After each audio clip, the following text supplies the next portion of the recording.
started using heroin, injecting heroin, and I was just kind of living a lifestyle, like LGBTQ kind of friendly lifestyle at that point in my life. I was young. Like a modern day hippie?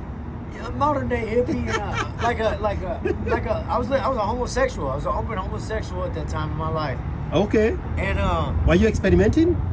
yeah, I didn't know myself, and really the only kind of person that showed me love and interest in my life to care over me was a homosexual guy, and I ended up being in a relationship with this person for a couple of years.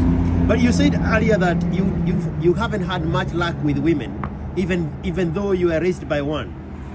You know, it isn't about luck. It's just about like product of circumstance. You know, there's like,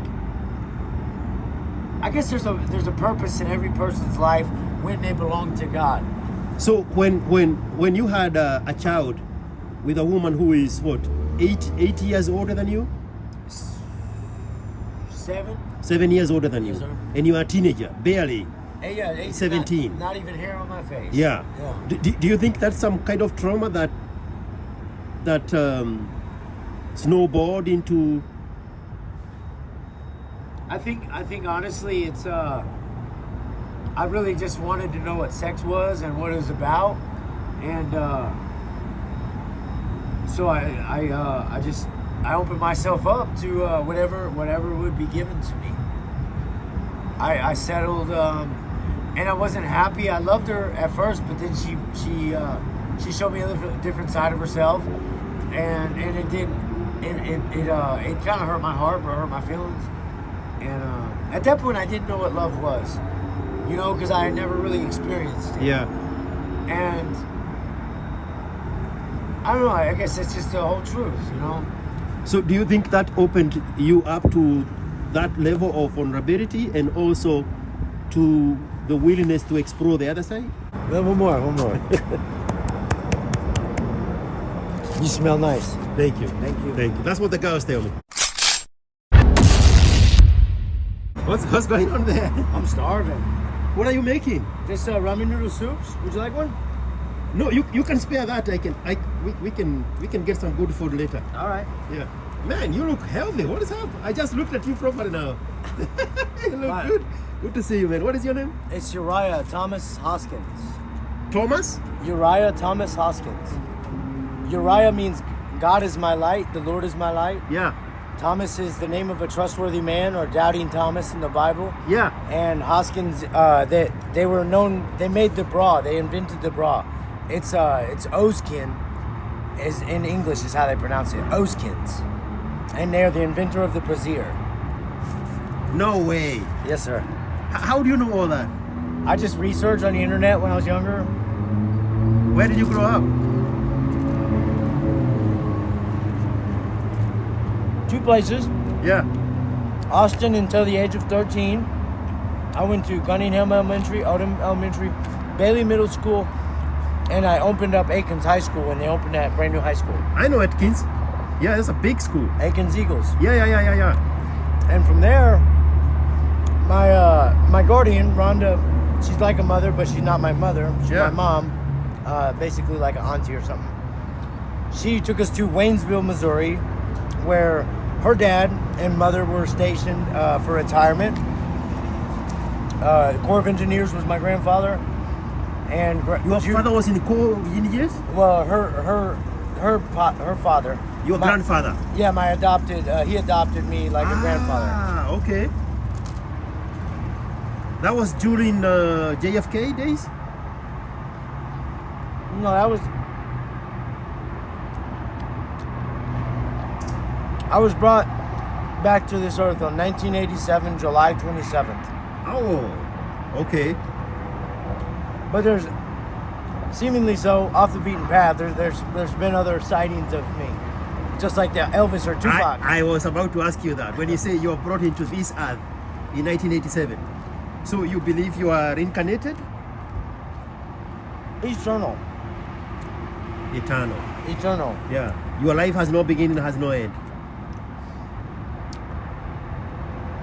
That is not the way it is, because God the Father in heaven, who made the angels and the earth, everything has a beginning, Yeah. except for God. He is the one, like Melchizedek in the Bible, who seemingly had no beginning and no end, just like that. Yeah. God the Father only. I was a subtraction, but an addition to the world, but a subtraction from Him. He took parts of Himself and put me here on earth. I believe the same thing too. Just like angels, you and me, we're just, I feel like genealogy is really just pieces of Him from other planets, you know? But not to get off into the sci-fi. So I went to Waynesville High School for 1 year, landing in Waynesville. I dropped out and I went to Excelsior Springs Job Corps and got a trade. There was a little bit of life happenings, you know? Yeah. We can't control the things that happen or the people that we have life with. Correct.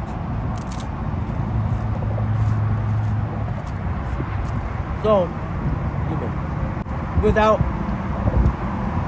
delving too deep, if you want a more intimate and personal interview or conversation, we can schedule a later date. Okay. So I'm curious how we ended up at Atkins High in Austin.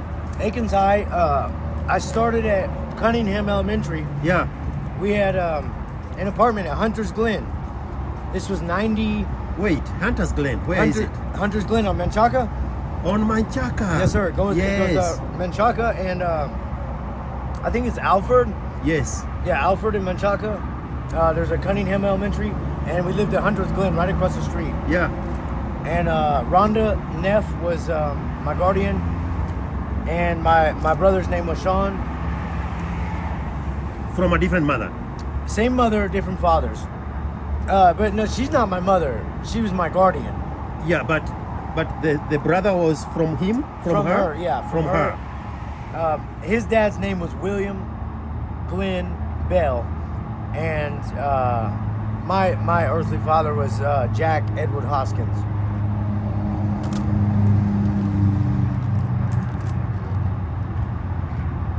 Her name was Rhonda Lee Neff. Yeah. She's no longer with us. But she was a lawyer at the Attorney General's office for 8 years, I think. Yeah. Here, John Cornyn and Dan Morales were the Attorney Generals. Yeah.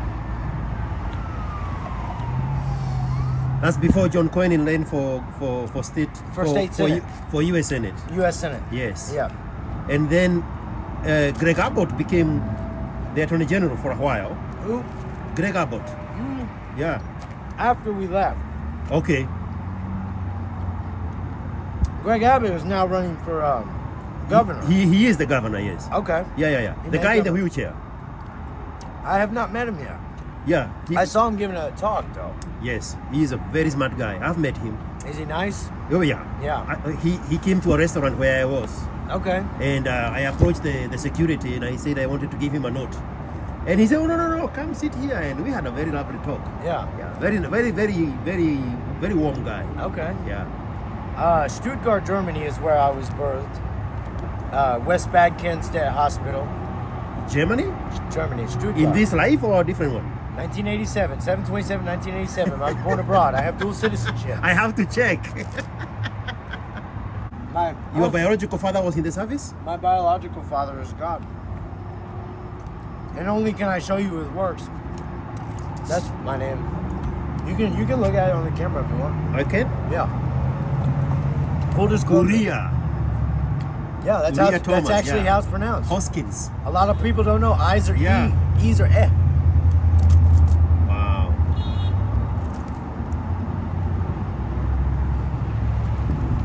So you don't have other blood relatives? Okay, No, let's go back to Germany. How did your parents end up in Germany? Rhonda was she has some family in Germany, some ties with, believe it or not, the Adolf Hitler. Okay. Yeah, like kind of a relation there. Yeah. And like I said, she kind of was a guardian over me. But there's if you want the nitty gritty truth of that, is that like I've been around for a very long time. I was rebirthed, but there's records for me in the U.S. Royal Navy, also in Auschwitz. In the previous life. Yeah. Yeah. Yeah. And Bob Holding Neff is her father's name. Robert Holding Neff. Dixon, Missouri is where they live. Little white house with black shutters. It was like the Garden of Eden. I remember being there when we were children. We had peacocks. Pablo Escobar himself bought them and brought them over to me. How long were you in Germany? 1 year. Okay. As a baby. Yeah. And the details, I outside of that, I was a baby, you know. There's a science that they use, kind of dark, if you think about it, but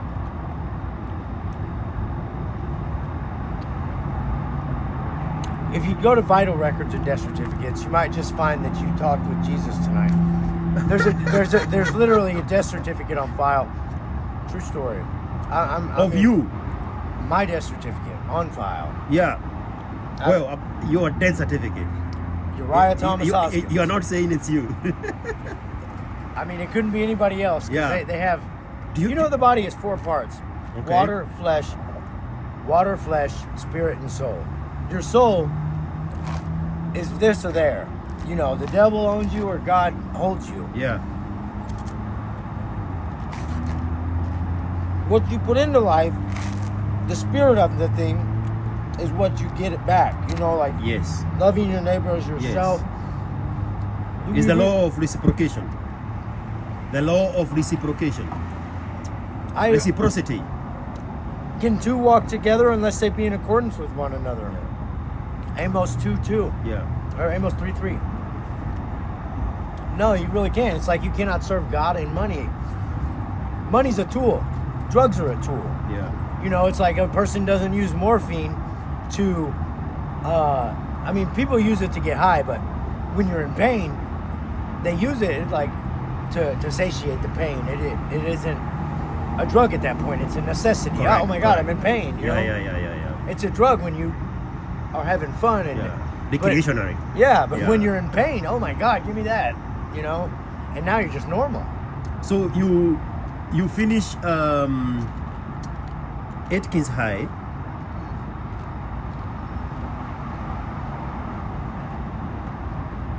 Halfway through the 9th grade year, Okay. we moved to Waynesville. I start my 9th grade year. I started school at 4 years old at Cunningham, kindergarten, Miss Carter. I went to Mexico for a year when I was 7. Came back a completely changed child. It's all right. Don't cry for me, Argentina. So you went all the way to 9th grade, only 9th grade in high school. And then I got kicked out. I had 36 or 20 suspensions or something. They kicked me out of school. Not indefinitely, not expelled, just for the year. Skipping school or fighting other kids? Fighting, back talking. You know, I was different. Like when I went to Mexico, came back completely changed. Yeah.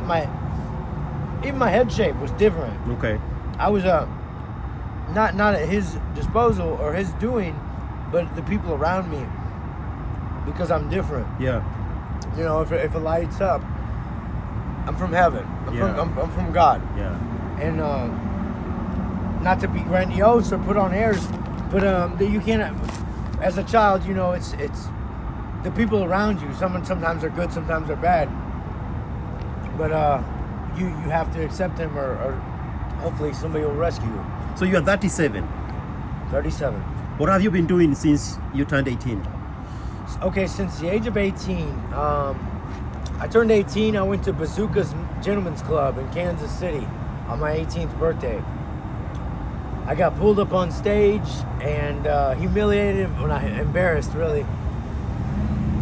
She had a lollipop. Is it something you wanted to do? Yeah, you know, you're 18 years old, a boy. It's only normal to want to go see women and naked women at that. Oh, I thought you went where to work. You went to see. You went to watch. Yeah. Okay. So I went. I mean, for your body, I thought you were there to work. No way. No, I'm no stripper. But unabashed, unashamed of who I am. Cigarette? You like a cigarette? Oh no, I'm good. Thank you. You mind? Yeah, no. You can take one. Right. Whatever you want. Thank you. Yeah. So, I just went for to see some women. I've never really had much luck and been able to talk to them, even though I was raised by one. Yeah. Kind of one of those things like I'm just real reserved, shy, and I'm here for another purpose, I think. Yeah. So you went there on the first time. For the first time. Yeah. And from there, I went and lived in Excelsior Springs with this guy, Curtis Hall. I got a job at the Panda Buffet, working at a Chinese restaurant for like 6 months. And then I went back home to Fort Leonard. Wait a minute. After 9th grade at Atkins, did you go to a different school? No, there was like a period in time. I left for Job Corps at 16. Okay. 14, 15, and then on my 16th birthday. So Which one? In San Marcos? Yeah. The Gary Job Corps? I'm sorry. No, not Excelsior Springs in Missouri. Okay. I did go to 10th grade. They kicked me out for the rest of 9th grade. Yeah. In the beginning of 10th grade, I twisted my ankle backwards. This foot completely backwards. Yeah. Like Daffy Dill's beak on Looney Tunes. Yeah. And that was the beginning of a new year. So I took like two or 3 days off of school, went back to school, and continued getting in trouble. I really, I didn't like the transition because I love Austin. I had friends, a beginning of friendships and stuff. My first job was at 11 at the Menchaca Fire, the old retired fire department. It's like a catfish fry every Friday and Saturday. Yeah. And a lot of people don't know about it. It's a hidden gym. But, Right there by the Walmart. No, by McCoy's. You know where McCoy's in the elementary school is? Oh, yeah. It's an old catfish fry. And, Okay. They used to say it was a haunted fire department. Yeah. I was 11 years old. I got my first PlayStation 2. I saved. They had layaway on Walmart. I remember I saved. I worked like 5 weeks to get it. It was like $300. I was so proud of myself. You know, when flat screens came in, you remember when the flat screens started? The plasmas? 2004? Yeah. That was the first time I ever had something on layaway. Really? At Walmart. Yeah. And those TVs at the time, they were selling for $1,600. Oh, wow. Yeah, they were Now you can get one for $400. And a fraction of the weight. They were heavy. Yeah, super heavy. Yes. Yeah. So you are in Missouri, in a strip club. Yeah. A girl calls you. A gal, she pulls me up on stage. I actually saw her a while ago. But she pulled it, not today, but a few months ago, up here in a hotel. I just saw her hanging out the window, and she waved at me. It's a small world. So I'm living at this guy Curtis Hall's house, and this girl that I was in Job Corps with, Sabrella Brock, who I ended up having 2 kids with. She, she was playing guitar at the talent show at Job Corps, and I said, wow, I felt affinity for her. I loved her at that moment. Well, I meet up with her in life at the age of 18. I graduated Job Corps when I was 17, about to turn 18. I meet up with her at this dude Curtis Hall's house, and I ended up getting her pregnant with Avery Dawn, my daughter, who's now 20. This when you were 17. Well, she was conceived. Saber was pregnant when I was 18. Yeah. And How old was she? She was, 7 years older than me. She was 25. Oh, she was older. 7 years. Yeah. Mm-hmm. They don't have statutory rapes those days? No. They do, but like in Missouri, they have it's something called a Romeo clause. It's a protective shield basically for students and like lovers. So you could say like a graduating senior. Yeah. With he'll be 18, she'll be 14 or something. Because you guys are in school. Yeah. So she gets pregnant. She gives birth to this little girl. This is Missouri. Yeah, so this is Missouri. So she's like, there's an in between there. Yeah. We go to Excelsior Springs, and we're drinking, we're young, still partying, and we meet these people, Katrina and Joseph Brock Patagler, and we kind of all make a family, like we're like a family of just an eclectic group of youngsters and teenagers and just friends. Yeah. Where we have a closeness. So I end up going, I leave them and I end up going back to Fort Leonard Wood, where I get a job at Country Kitchen. I'm living at my friend Judy Elzey's house. Judy Elzey, Tim Elzey, Daniel Elzey, Matthew Marr, and Michelle Marr. I'm living with them. They take me in. She took me in earlier when I was young. Guy got kicked out of the house. Somebody stole from me, a friend that I had invited in. I don't know, I guess I moved late, developed late up here, but like I said, when I got back from Mexico, I was a completely different person. So did the child stay with her or with both of you? No, actually, Avery has grown, and I really, that part I don't really want to talk about. Okay. It's not because like I'm not a sex offender or anything like that. It's just because, that she's my daughter, and I just want to make. No, I'm talking at the time when she is born. Oh, she was. Did she keep her? Yeah. Were you in her life? I went to prison. Okay, so she was a little baby. Yeah. And I went to prison until she was 3 years old. And then I got out for 112 days, and we moved in together. And I ended up violating my parole, and I went back to prison again. What had you done? It was a stealing case. I stole from cars in Dixon, Missouri. I was living with this friend, Joseph Esparza. Yeah. And long story short, I really just, I've been on my own since a young age, and I haven't had any family support. That's why I said, like, the people in your life, you have no control over. Yeah. Once again, I'm no sex offender. I'm never done crimes against humanity. Got it. Just a property. Yeah. So you come out, and the baby now is 3 years old. 3 years old. Yeah. And it's like right before her 4th birthday, do I go back to prison? 112 days, 4 days before her 4th birthday, May 16th, she turns, she'll be 21 this coming year. Yeah. This month. And we're living together in this little trailer, this dusty trailer out in the country, and it's just toxic, and we end up fighting, and I see this other girl, Francesca Bonamolo, end up talking to her, and we get together and spend some time together, a little extra quality time, I should say, and get intimate. And then she calls it down. She said, oh, you're cheating on me, whatever. Yeah, I was unfaithful, and she kicks me out. And what about the other child?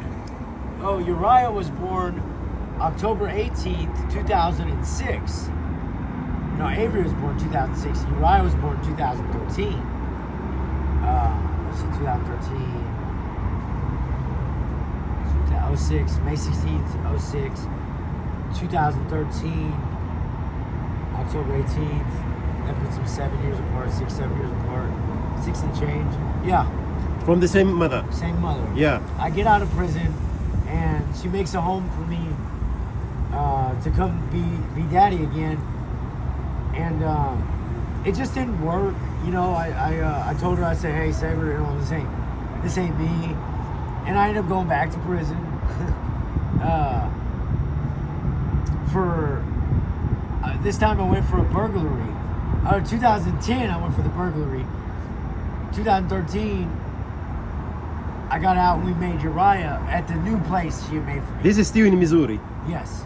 This is now, it's right outside of Rolla, Missouri, where the ST University is. Yeah. SMT. It's mineralogy and biology, because there's so many like natural springs in Missouri.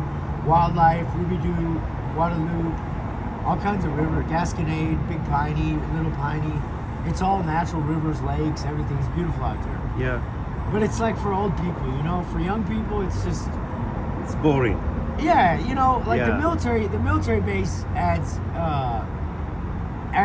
income and economy to the community, but outside of that, it's a melting pot. It's like living in Miami with all the different people from everywhere for the military. And the people working there are a particular demographic that don't meet necessarily to the Gen Pop.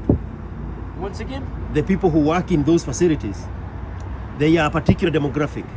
yes, you know, very military oriented, Yes. and educated. Yes. Yeah, They so- don't fit in the Gen Pop. No, they don't. Yeah. So it's like, and their children, they're just trying to, you know, they're stuck. You know, they got to go wherever their parents go. Yeah. So it's a culture shock because out there it's country. You know, it's like there's no bus lines, there's no trains, there's taxi cabs in abundance, like 5 different kinds. Yeah. But that's because the GIs come and go on post. Everything in town, it's like $5 on post to go anywhere. That's one of the biggest military, land-wise, biggest military establishments in the United States. Yeah. They do their hazmat training, mortar. They have they fire off mortars there. You can feel everything shake. So how did you leave there to come to Austin? So I got out of prison in 2013. Okay. In 2013, I go to St. Louis Community Center, St. Louis Community and Release Center, and from there It's like a half house. halfway house, but Yeah. it's a prison-owned.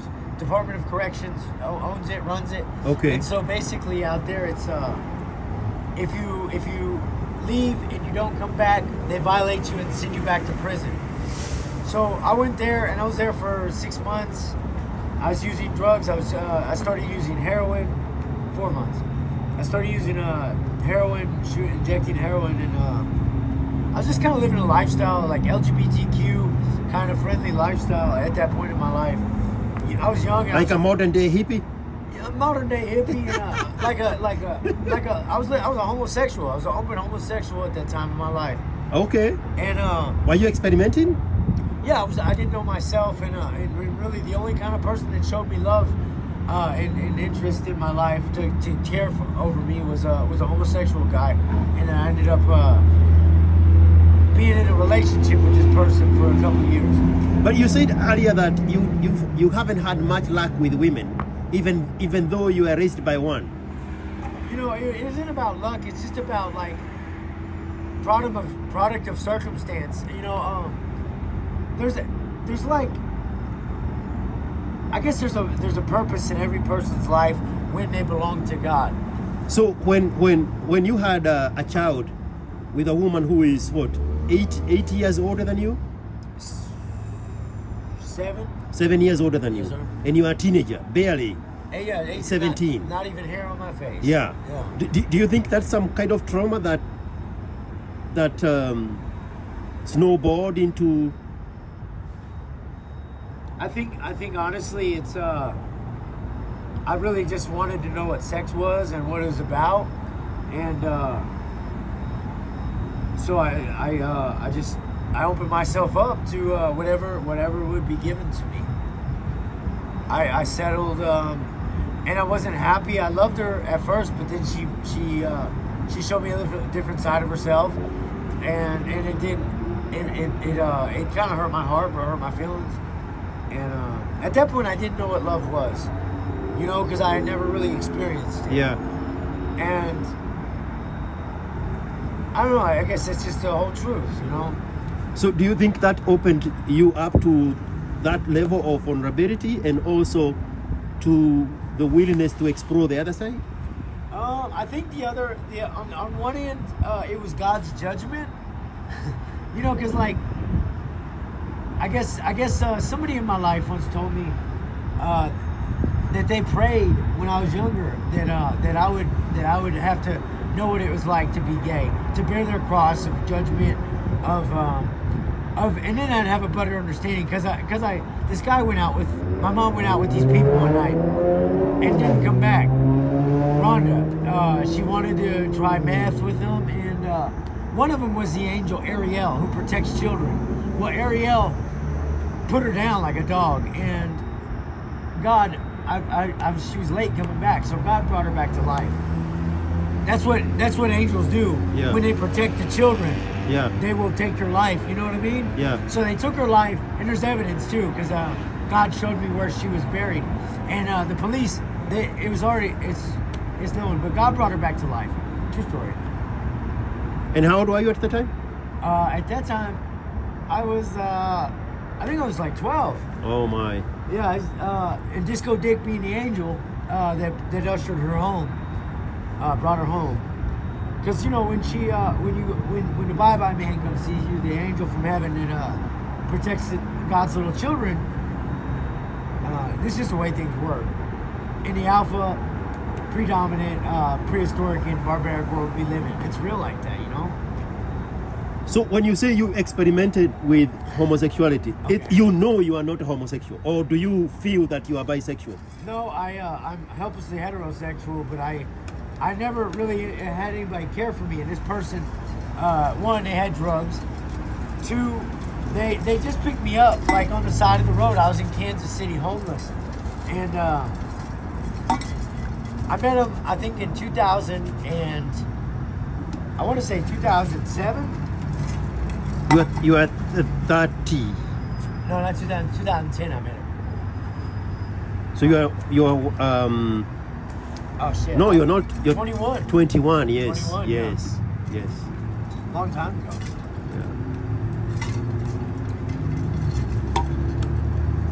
Okay, so my friend's name was Jackie D. Gresham. Yeah. And that's who picked me up on the side of the road.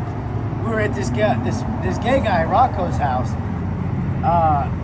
You know, he's an opera singer in Kansas City, and worldwide, international opera singer. And I go into the bathroom to use some methamphetamines, and I do some.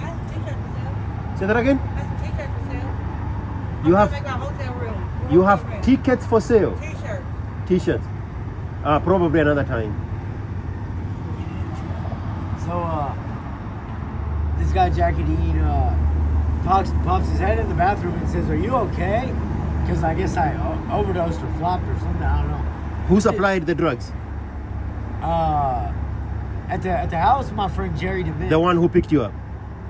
No, me and my friend Jerry DeMint went from this guy Josh Perkins' house in Independence to Rocco's house. This opera singer who's like, you know, allegedly mafia or whatever affiliated. Who knows? So you are 21 at the time. Huh? You are 21. 21. You have OD'd in the bathroom. With the what? You have OD'd in the bathroom, Something like that. and the guy knocks on the door. Yeah, it's cracked. The door's cracked, and he just kind of, you know, he's glowing like an angel. He says, "Are you okay?" And I'm like, "Yeah, I'm good. I'm good." You know, everybody's face lights up on meth, and so from there, like I ended up. I think I went with Jerry DeMint back to this guy Josh Perkins' house, and we part ways, me and Jackie Dean and everybody. Well, Jerry DeMint drops me off on the side. I left him because I got like paranoid or something, and I'm sitting on the side of the road, the interstate, you know, totally broke, nothing, no body, and this dude Jackie Dean pulls up in his Mercury Milan and says, "Hey man, you need anything? Can I help you?" I say, "Yeah, sure, whatever, something to drink." And he buys me a toothbrush, toothpaste, something to drink, a pack of cigarettes, a lottery ticket or something. And he says, "Do you have anywhere to go?" I was like, "No." He said, "You don't have no family?" I said, "Not really." And so he takes me, he said, "You can come with me to St. Louis if you want." And I said, "All right." So we go to St. Louis. He takes me, lets me in his home in St. Louis. And I don't know, it's just somebody like caring about me, you know? And so, you know, in the heat of the moment on drugs, I don't know, I guess I just felt loved, and so I just gave myself over to learn myself, a higher learning of self, I suppose. So he kind of groomed you into it. No, it was totally my own. I said, Yeah, you're 21. Yeah, I'm grown. Yeah. I said, "So what do I do?" And how long were you in his house? I was there for like 5 months, 4 months, 5 months. Ah, okay. And then we started fighting and stuff. And you know, like Was he openly gay? Yeah. Okay. He's totally he's really, truth be told, he's an angel that was from heaven, and that's why we met. You know, that's what I said. Like, part of it was judgment, and then part of it was like, because the Lord punishes the sons He loves. A rod for the back of fools, sometimes in a literal sense. You know. Yeah. It saves us from death. So you saved yourself from that situation 5 months later? No. We're still friends to this day. Oh, okay. I got no shame in who I am. Only disappointment that I didn't realize God was for me and my Father in heaven before, because I probably would have gave my all in a different part of life. Yeah. Different way, you know. When we're valued in life, we have a better outcome, you know. Like, if you're not valued and just cast aside, then you probably have not a whole lot of worth inside, I feel. When the world doesn't value, when your mother, or you don't have, you know, kids grow up without their parents all the time. Mike Tyson was adopted by white folks, and he turned out great. You know, but like, if you ever watch his biography, it's called Pigeons or something like that. Yeah. Or the Birds or something. You know, he was giving us on HBO. It's good. It's real good. He tells his whole life biography, and he says, I can relate to these birds. I feel like I'm a bird at heart, like an angel. I feel like they're like my angels, you know. They don't cuss at me. They don't talk down to me. They don't slander my name. And, you know, so, I got kind of an intimate friendship with Mike Tyson on a spiritual level from that show. So how long have you been in Austin now, on the streets? 6 years, but not on the streets. I was only homeless for 3. I was with this gal, Stacy Elizabeth Kerner. Her dad opened the Cedar Door, the original Cedar Door here in Austin. Yeah. And 10 gay nightclubs. He invented the Mexican martini, and his wife was Diane Kerner, and her sister is Kimberly Kerner. Both of them alive and well. Gustavus passed away, Gustavus Adolphus Kerner. But we had a good 2.5 years together, almost 3 years. I had a business. We together we had a business, which was pretty prosperous, really. It was. What was your product? So I started as a pressure washer.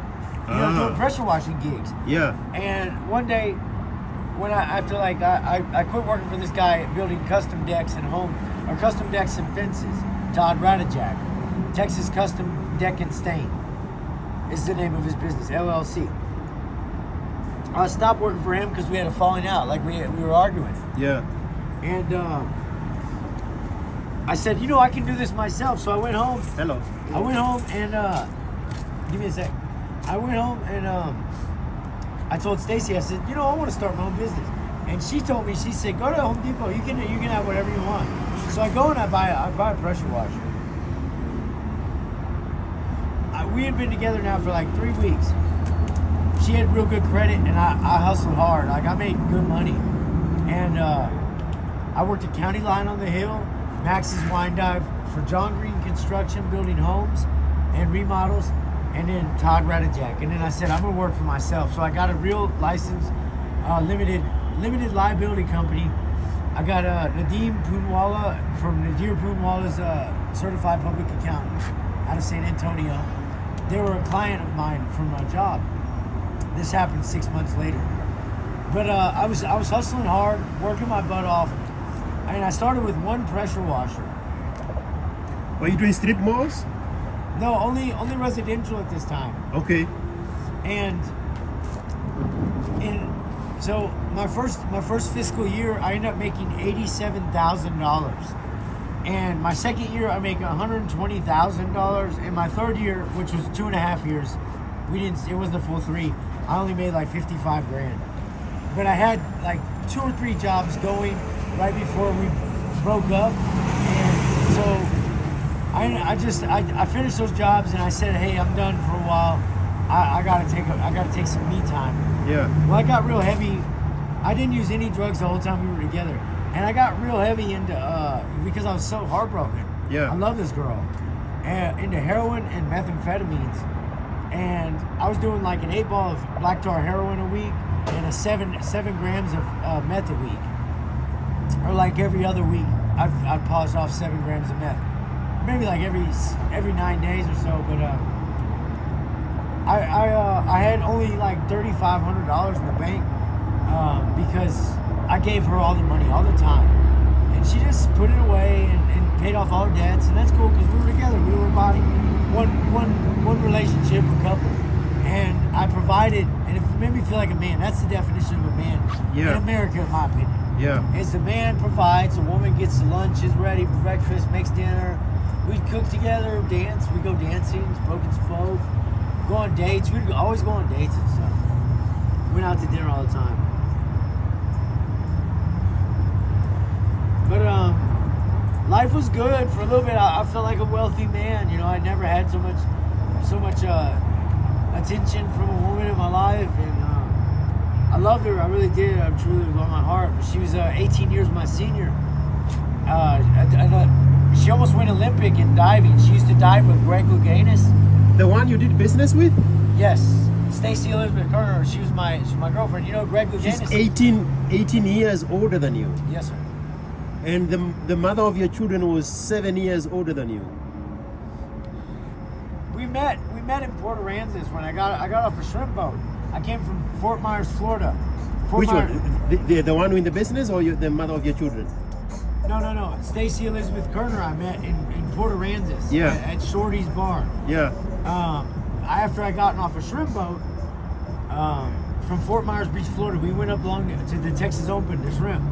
We're Apalachicola from like Louisiana, Mississippi, I think Georgia, and down to Texas.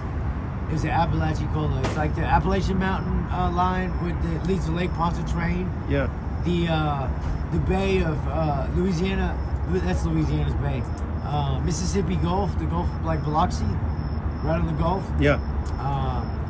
Georgia. This is Georgia. You didn't go down there by chance.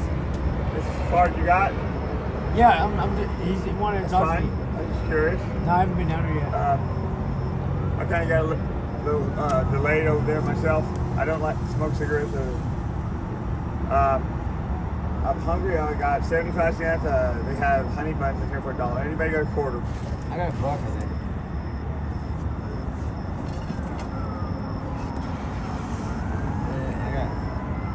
What's your name, sir? What's your Steven. name? Steven. Yes, sir. You from Austin? No, I've been living in and out of Austin for many Get a honey bun. Bring in a change. I've been living in and out of Austin many times. Yeah. This time, they stole my truck and my clothes and tools when second night I was in Austin. From where? Well, I came up from Del Rio, Texas. Ah. And I should have never left there. Just because you get in an argument with your family, you don't like the way they treat you. Well, I had a house and 5 acres of mesquite sand that I called partly mine. I'll be back in a minute. I need to get something to eat. Sit down. Get 2. Huh? Get 2. One for you? No, 2 for you. What was your name, sir? George. George. George. Yes, sir. George. Yeah. Tommy Robbins. Thank you. So 3 years you've been on the streets. Yes, sir. How do the police bother you? Actually, I'm in really good standings with law enforcement. Yeah. I've helped them to find closure on 34 missing persons. No way. Yeah, because I'm not really an extrovert, and I shy away from people. You can verify it. It's faithful testimony. But you remember in the Bible where God said to Cain, he said, Cain, where's your brother? The rocks cry out with his blood. Yeah. I have kind of a blessing from God, and it's kind of like it's almost a gift because I have earned accolades with the city of Austin, an award, the keys to the city. It's there's some red tape because somebody went on my behalf and I did not give them permission, so that reward was given to the wrong person. Probably you aren't here in Austin, but there was a very popular case at Randburg, just up the street here. Yeah. Of a missing person. What happened? They disappeared from Randburg and have never been found. Really? And then on the same Randburg, they found a body that is cut in pieces under the bed in a motel. Oh no! So you are not involved in any of those cases? No, not as a criminal, but as a witness. You mean no? You mean that hotel that they tore down? Right there past Old Torf? Yes. No. This north. Oh, okay. Right north. here, Randburg. Yeah. Randburg is where they have the big construction going on right now. They found a body under the bed. Yes. Oh, no. That motel that connects with, I-35 access road in Randburg that goes to the HEB. Yeah. Oh, that area was notorious. Wow. Always in the news. There's a lot. They even put camera. This is like 15 years ago. Yeah. They even put those surveillance cameras before surveillance cameras were a thing. Yeah. Yeah. Oh no. Yeah. Texas is full of you got to think the I-35 strip goes through Oklahoma, Texas, Oklahoma, and then you got I-10 that goes all the way to Florida and California. Yeah. So that's serial killer alley. Like, you ever seen that movie, California? Yes. Yeah, like Killer Alley. Yeah. Brad Pitt. Rumor has it that might be a close relation to me. What was your first tattoo? My first tattoo was actually Money Talks. Money Talks. Yeah, it says, I got this right here. It's so trashy. I want to get it taken off. But this guy Gator in St. Robert, Missouri, he had all professional tattoo equipment, and he said, yeah, I can do it. And he just kind of like half-assed scribbled some stuff on me, and I was not very appreciative. My second tattoo, I got everything else in prison. The state of Texas, I got it on my back. I wear it proudly. I got most of my, growing up. What is it doing in the back?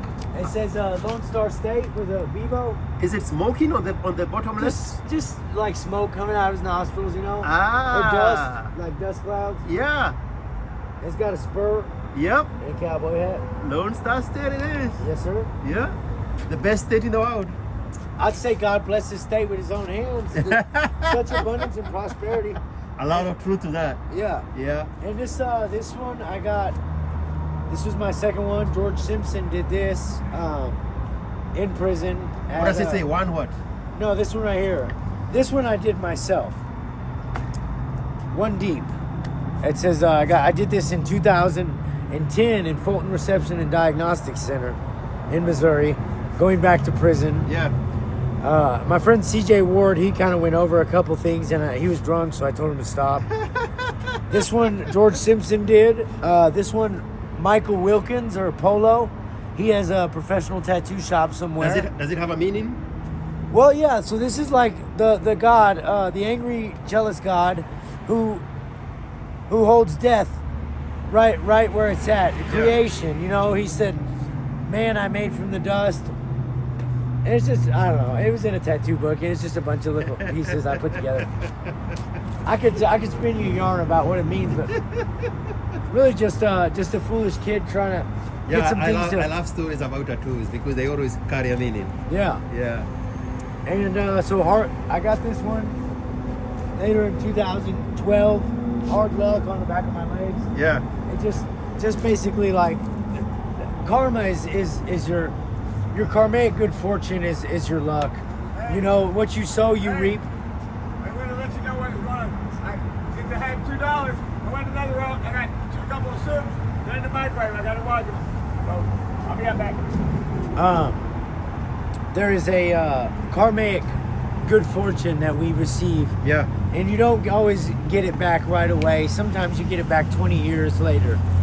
But I know that whoever sows sparingly shall reap sparingly. Correct. You know, and Yep. what we reap, we sow. So if you love your neighbor with all your heart, all your might, or I mean, if you love your neighbor as you love yourself, Yes. as you would have them, then you would surely feed them if they were hungry, and be their neighbor, be your brother's keeper. That's the opposite of Cain and Abel. Yeah, if God asks you, "Where's your brother?" you say, I'm not my brother's keeper. you know, no, you Yeah. don't say that to God. Correct. Well, he did.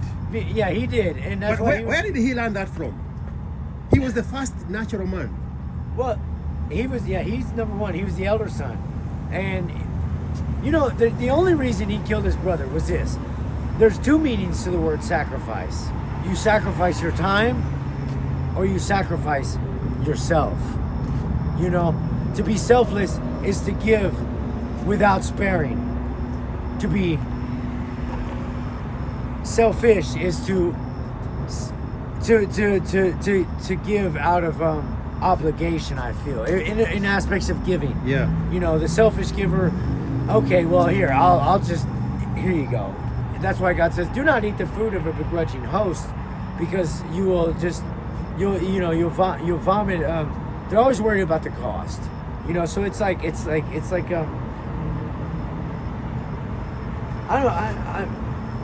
I don't want to speak theology and biblical reference too much, because if I can't speak it verbatim, then it isn't good, and I might stumble somebody. Yeah. You know, I've been through a lot, but I do know how to love my neighbors myself. I do. I love the Lord. I can tell the way you're appreciating that gentleman. Yeah. Letting out that left hand know what the right one's doing. Yeah. All right, man. I appreciate your time so much. We can talk forever. For sure. So I'll probably catch up with you next time. Sounds good. Yeah. When you are still in this form of the body. Yes, sir. Amen. Don't transcend on me. All right? Yes, sir. Thank you so much, man. I appreciate you. Thank you. All right.